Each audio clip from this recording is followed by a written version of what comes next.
안녕하세요. 피토스터디입니다. 선형대수 19번 강의 벡터의 연산 총정리입니다. 이번 강의에서는 지금까지 배운 벡터의 모든 연산을 총정리하겠습니다. 화면에 보인 도전 문제는 시청자가 각자 풀어보시기 바랍니다. 각각의 벡터 연산이 무슨 뜻인지, 그림으로 그릴 수 있는지, 수식으로 계산할 수 있는지, 그리고 어떤 응용이 있는지를 잘 알아두는 것이 필요합니다. 벡터의 연산은 스칼라 연산을 먼저 정리하고 시작합니다. 스칼라에서 사칙 연산이 있고요. 음의 부호, 역수, 그리고 복소수에 대해서 켤레 복소수와 복소수의 크기가 있습니다. 벡터로 개념이 확정되면요, 마찬가지로 덧셈과 뺄셈이 있고요. 스칼라 곱이 있고요. 벡터 곱, 텐서 곱이 있습니다. 텐서 곱은 아직도 자리가 정해지지 않았네요. 스칼라 트리플 프로덕트이고요. 벡터 트리플 프로덕트입니다. 그리고 단항 연산자로서 벡터의 음의 부호고요. 벡터의 크기 놈 연산자입니다. 벡터의 연산에서 텐서가 되는 결과는요, 다이아드 곱이고요. 이것은 텐서 중에서는 일종의 구름 한쪽 정도입니다. 텐서는 이것보다 훨씬 넓은 범위를 가집니다.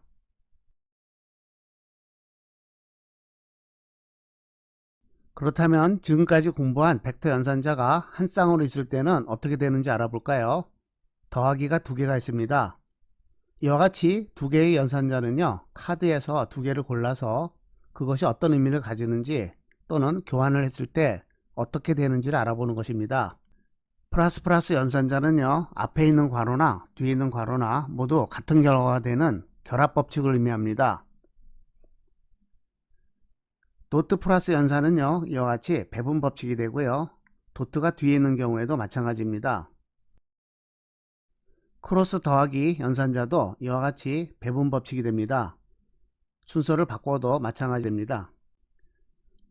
다이아드 더하기 연산자도 배분법칙이고요. 순서를 바꿔도 마찬가지로 배분 연산입니다. 벡터의 방향을 먼저 바꾸고 더한 다음에 방향을 바꿔도 같은 결과입니다. 벡터의 놈과 더하기 연산자는요, 마이너스 연산자와 마찬가지로 이와 같이 삼각형의 정리를 나타내고 있습니다. 이번에는 도트 연산자입니다. 도트 연산이 두 개 있는 경우에는요, 이와 같이 A 도트 B 도트 C 해서 아무 의미가 없는 것 같습니다. 그래서 이것은 보통 말도 안 되는 연산이구나 이렇게 생각할 수 있습니다. 하지만 이것은요, 고정관념이고요. 이 연산이 가능하도록 B를 한 개, C를 한 개 추가를 합니다. 그렇게 되면은 B 다트 C는요, 스칼라가 되고요. 앞에 있는 A 다 B도 스칼라가 됩니다. 그런데 녹색으로 표시된 B 다 C를요, 분모로 보내게 되면요, 이와 같이 도트가 두 개가 있지만 하나는 분모로 갑니다. 이것은 우리가 앞에서 공부했던 파파 연산이라는 것을 알 수 있습니다. 다시 말해서 이와 같이 도트가 두 개 있을 때 A, B, C 하나씩만 놓는 것이 아니라 두 개씩 놓고 분모로 바꾸게 되면요, 의미를 가지게 됩니다. 크로스 도트 연산은요, 이와 같이 교환 법칙이 성립합니다.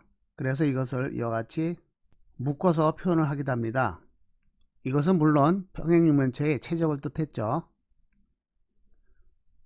텐서 곱과 도트 곱은 이와 같이 교환이 되지 않습니다. 음의 부호를 붙이고 내적을 구하는 것은요, 연산자 교환이 되지 않습니다. 그리고 벡터의 크기는요, 스칼라이기 때문에 도트 연산자가 적용이 되질 않습니다. 처음부터 존재할 수가 없는 연산이죠. 이번에는 크로스 연산자입니다. 크로스 연산자는요, 이와 같이 결합법칙이 성립하지 않습니다. 하지만 왼쪽에 있는 수식은요, 이와 같이 쓰고요, 오른쪽에 있는 수식은 이와 같이 쓸 수 있습니다. 다시 말해서 더블 크로스 연산은 도트 연산과 다이아드 곱으로 나타낼 수 있습니다.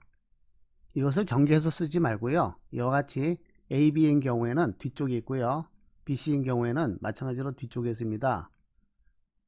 이와 같은 순서를 기억해 두면요, 도트 연산으로 바뀌기 때문에 더블 크로스 연산이 훨씬 쉽게 처리할 수 있습니다. 다이아드 곱과 크로스 연산은요, 교환이 되지 않습니다.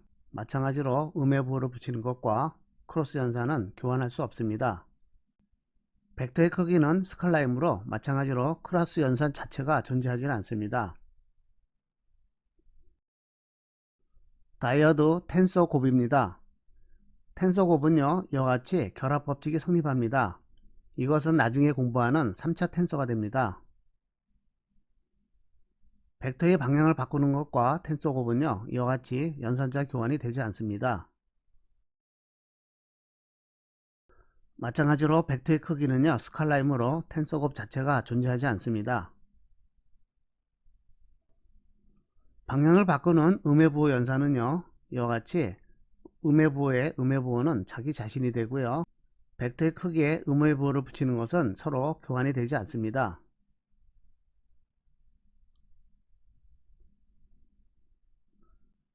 벡터의 크기의 크기를 구하는 것은요, 이미 스칼라가 되었기 때문에 의미가 좀 다르지만요, 실수의 크기를 확장한 것으로 보면 이와 같이 등호를 생각할 수 있습니다. 지금까지의 결과를 정리하겠습니다. 바이너리 연산자가 두 개가 있으면요, 터너리 연산자가 됩니다. 다시 말해서 A, B, C 세 개의 항이 필요한 터너리 연산자입니다. 이 중에서 계산이 안 되는 것들을 정리했고요. 특별히 관심을 가지는 것은요, 여기 있는 세 개의 터너리 오퍼레이터입니다. 더블덧 연산은요, 앞에서 공부했던 파파 연산이고요. 도트 크로스 연산은요, 이와 같이 교환 법칙이 성립하는 평행 육면체의 최적을 말합니다. 더블 크로스 연산은요, 앞에서 공부했던 벡터 트리플 프로덕트입니다. 이것은 잘 알아두는 것이 좋습니다. 이번에는 쿼터너리 오퍼레이터로서요, 항이 4개 있고 연산자가 3개 있는 경우입니다. 이와 같이 밑에 평면이 있고요, 기울어진 평면이 있습니다. 그러면 평면과 평면 사이의 각을 구하고 싶은 것인데요, 분홍색 평면에 놓인 벡터 A와 B를 이용해서 여기에 수직인 벡터 A 크로스 B 벡터를 구합니다. 평면에 수직인 벡터를 하나 구했고요, 아래 평면에 대해서도 C 벡터와 D 벡터를 이용해서 갈색 평면에 수직인 벡터 C 크로스 D를 구합니다. 그러면 두 평면이 만날 때 이루는 각도는요, 세타 또는 파이 마이너스 세타가 됩니다. 이것을 구하는 연산은요, 이와 같이 도트 프로덕트입니다. 연산자가 3개 있는 연산이 되겠네요.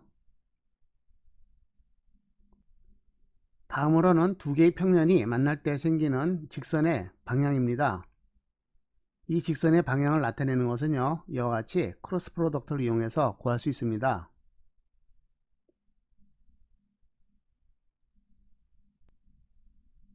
오늘의 개념 카드입니다. 더블덧 연산과 도트 크로스 연산, 더블 크로스 연산을 공부했었고요.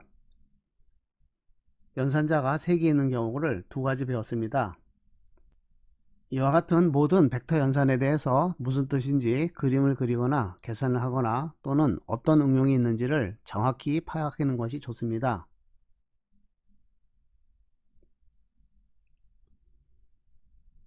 선형대수 19번 강의입니다. 시청해 주셔서 감사합니다.